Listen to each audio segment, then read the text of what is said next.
Hello food lovers, welcome to our channel. నేను మీ రాణి ఎర్రంశెట్టి. ఈరోజు రాగి పిండితో చపాతీ చేసి చూపిస్తానండి. డిఫరెంట్గా ఉంటుంది.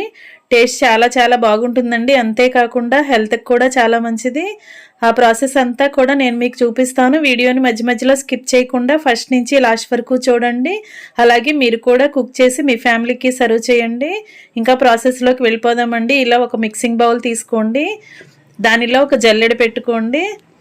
మనం ఎంత పిండిని కలుపుకోవాలి అనుకుంటున్నామో ఆ పిండిని ఇలా కప్పులో కొలత తీసుకోండి. ఒక కప్పుతో నేను ఒక కప్పుకి 3 వంతులు తీసుకుని చూపిస్తున్నానండి. ఇలా రాగి పిండి తీసుకుని ఒక కప్పులో వేసుకున్నాం కదా, దానిని ఒకసారి జల్లించుకుందాం. ఇలా బాగా జల్లించుకున్న తర్వాత దానిలో ఉన్న వేస్ట్ అంతా కూడా తీసేసుకుందామండి. అది తీసి పక్కన పెట్టేసుకుని పిండిని కలుపుకుందాం. పిండి అంతా కూడా ఇలా వచ్చింది కదా, దీనిని పక్కన పెట్టుకుని కళాయి తీసుకోండి. మనం ఏ కప్పుతో అయితే పిండిని తీసుకున్నామో అదే కప్పుతో సేమ్ క్వాంటిటీలో వాటర్ తీసుకోండి. మనం కప్పు పిండి తీసుకుంటే కప్పు నిండా వాటర్ తీసుకోవాలి. ఇప్పుడు టేస్ట్కి సరిపడా సాల్ట్ వేసుకోండి. ఇలా వేసుకున్నాం కదా, దీనిలో 1 టీ స్పూన్ ఆయిల్ కూడా వేసుకుని అదంతా కూడా బాగా కలుపుకుందాం.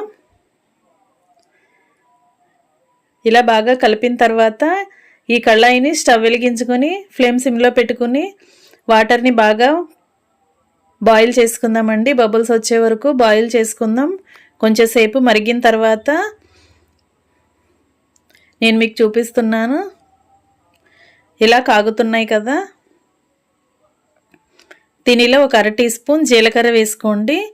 ఒక 1/4 టీ స్పూన్ పసుపు వేసుకోండి. అలాగే ఒక 1/2 టీ స్పూన్ కారం కూడా వేసుకోండి.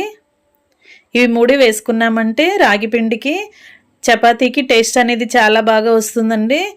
ఇప్పుడు అవన్నీ కూడా వాటర్లో కలిసిన తర్వాత మనం కొలుచుకొని పక్కన పెట్టుకున్న రాగి పిండి ఉంది కదా, దానిని అలా వాటర్లో వేసేసుకుని బాగా కలుపుకుందామండి. ఉండలు లేకుండా బాగా కలుపుకుందాం. ఇంకా స్టవ్ ఆఫ్ చేసేసుకుందాం. దీనిని వేడి మీద చేయలేం కదా, ఒక 10 నిమిషాలు మూత పెట్టుకుని పక్కన పెట్టేసుకుందాం. పిండి బాగా చల్లారిన తర్వాత నేను మీకు చూపిస్తున్నాను. మనం తీసుకున్న పిండికి తీసుకున్న వాటర్ కరెక్ట్గా సరిపోతాయండి. ఒకవేళ మీకు చాలలేదు అనిపిస్తే చేతిని కొంచెం వాటర్తో తడుపుకుని ఆ తడి చేత్తో పిండిని ఇలా కలుపుకోవచ్చు. పిండి అంతా కూడా ఒకసారి బాగా కలుపుకుందాం. చపాతీ ముద్దలాగా కలుపుకోవాలి. పిండిని ఎక్కువగా చేత్తో రఫ్ చేస్తూ కలుపుకున్నట్లయితే మనం చపాతీ చేసుకునేటప్పుడు క్రాక్స్ అనేవి ఏమీ రాకుండా చపాతీ ఈజీగా సాగుతుందండి. చక్కగా ఈజీగా ఒత్తుకోగలుగుతాం. ఇలా కలిపి పెట్టుకున్నాం కదా, దీనిలో మనకు కావలసిన సైజులో పిండి ముద్దను తీసుకుందాం.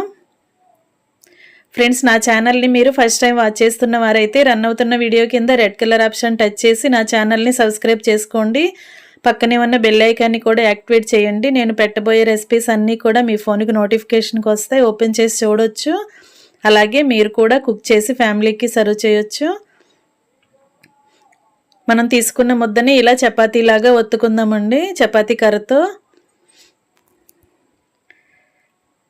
ఈ రాగి చపాతీ అనేది చాలా బాగుంటుందండి. మనం కర్రీస్ ప్రిపేర్ చేసుకుంటూ ఉంటాం కదా, ఏ కర్రీ ప్రిపేర్ చేసుకున్నా సరే ఈ రాగి చపాతీలోకి మనం సర్వ్ చేసుకోవచ్చు. టేస్ట్ అనేది చాలా చాలా బాగుంటుంది.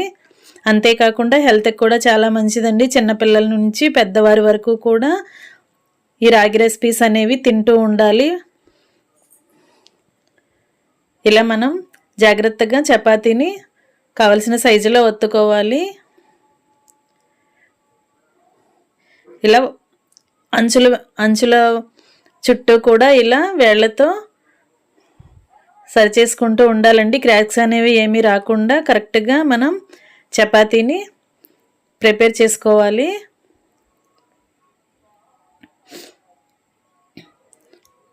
ఇలా చేసుకున్నాం కదా,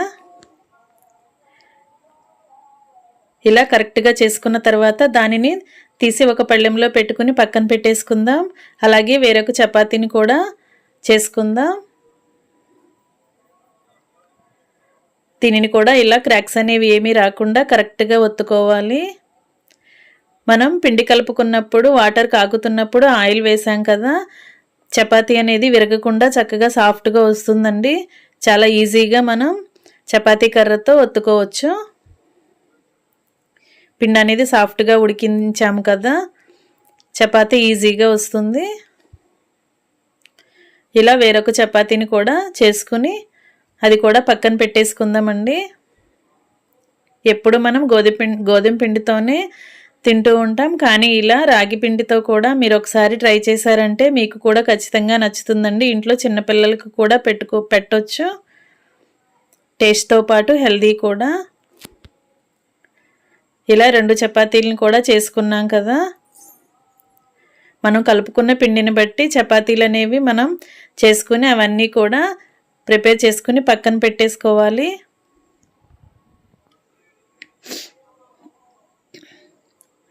ఒకవేళ క్రాక్స్ అనేవి వస్తే ఇలా చేతులతోనే వేళ్లతోనే మనం సరి చేసుకుని చపాతీని రెడీ చేసుకోవాలండి. ఇంకా అవి పక్కన పెట్టేసుకుని స్టవ్ వెలిగించుకొని దోశ పెనం పెట్టుకోండి.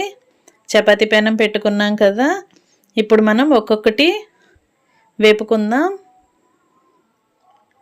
ఇలా ఒకవైపు కొంచెం కాలిన తర్వాత వెనక వైపు కూడా టర్న్ చేసుకుని 2 వైపులా ఈవెన్గా కాల్చుకోవాలండి.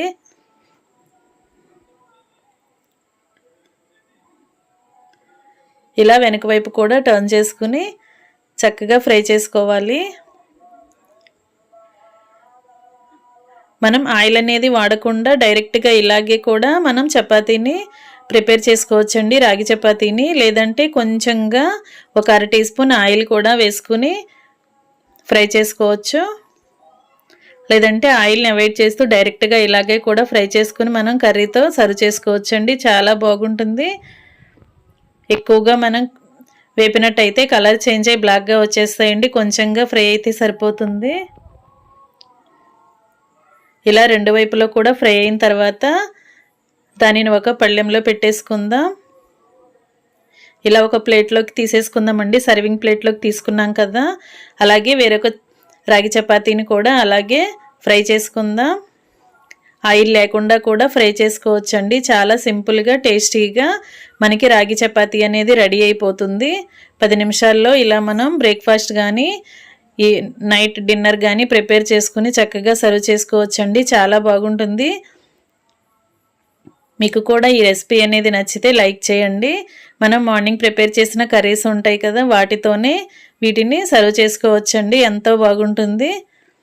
ఈ రెసిపీ అనేది మీకు నచ్చితే లైక్ చేయండి. అలాగే వీడియో మీ ఫ్రెండ్స్కి ఫ్యామిలీ మెంబర్స్కి షేర్ చేయండి. అలాగే నా ఛానల్ని సబ్స్క్రైబ్ చేసుకోకపోతే ఇప్పుడే రన్ అవుతున్న వీడియో కింద రెడ్ కలర్ ఆప్షన్ టచ్ చేసి సబ్స్క్రైబ్ చేసుకోండి. Thanks for watching. నేను మీ రాణి ఎర్రంశెట్టి.